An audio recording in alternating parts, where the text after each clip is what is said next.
Chapter 23 The Badlands. Gramps said, "How's your snake leg, Gooseberry?"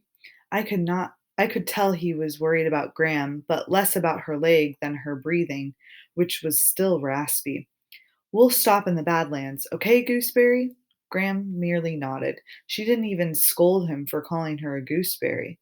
The closer we got to the Badlands, the more wicked were the whispers in the air. Slow down, slow, slow, slow. Maybe we shouldn't go to the Badlands, I suggested. What? Not go? Of course we should go, Gramps said. We're almost there. It's a national treasure. All along the road to into the Badlands were signs for Wall Drug, a famous drugstore in Wall, South Dakota. Don't miss spectacular world famous Wall Drug. And a little further on, 70 miles to Wall Drug. And 10 miles later, 60 miles to Wall Drug. Well, this gall dang Wall Drug? Gramps asked. I'd sure like to know what is so gall dang spectacular about a drugstore. My mother must have traveled on this road and seen these same signs. What was she thinking about when she saw that sign? Or that one, when she reached this spot in the road? My mother did not drive. She was terrified of cars. I don't I don't like all the speed, she said.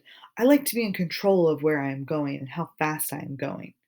When she said she was going all the way to Lewiston, Idaho, my father and I were astonished.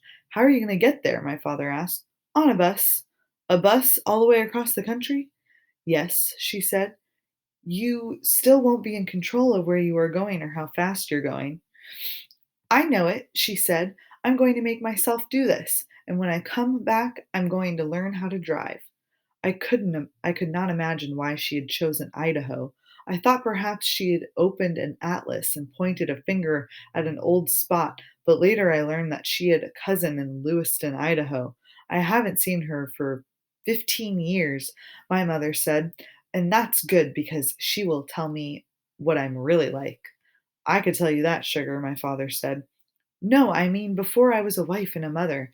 I mean underneath. Where am I, Chinhassen?" After driving for so long through the hot South the South Dakota prairie, it was a shock to come upon the Badlands. I could not quite believe that it was actually there. I thought I might be having hallucinations. It was as if someone had ironed out all the rest of South Dakota and smushed all the hills and valleys and rocks into this spot. Right smack in the middle of Hat Plains were jagged peaks and steep gorges. Above was the high blue sky, and below were the pink and purple and black rocks. You can stand right on the edge of the gorges and see down into the most treacherous ravines lined with sharp, rough outcroppings. You expect to see human skeletons dangling here and there. It was odd seeing all those brilliant colors on such a harsh rocks. I could picture someone coming along with a gigantic paintbrush and having a gay old time. Golly, these rocks are so terrifying. I ought to beautify them some.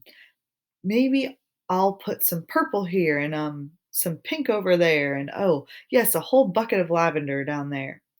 Graham tried to say huzza huzza, but she could not breathe well. "Huzz hut," she rasped. Gramps placed a blanket on the ground so that she could sit and look.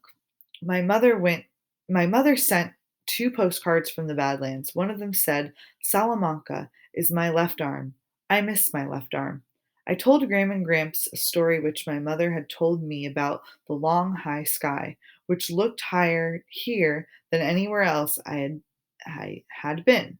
Long ago, when there were only Native American Indian persons living here, the sky was so low that you might bump your head on it if you were not careful, and so low that people sometimes disappeared right up into it.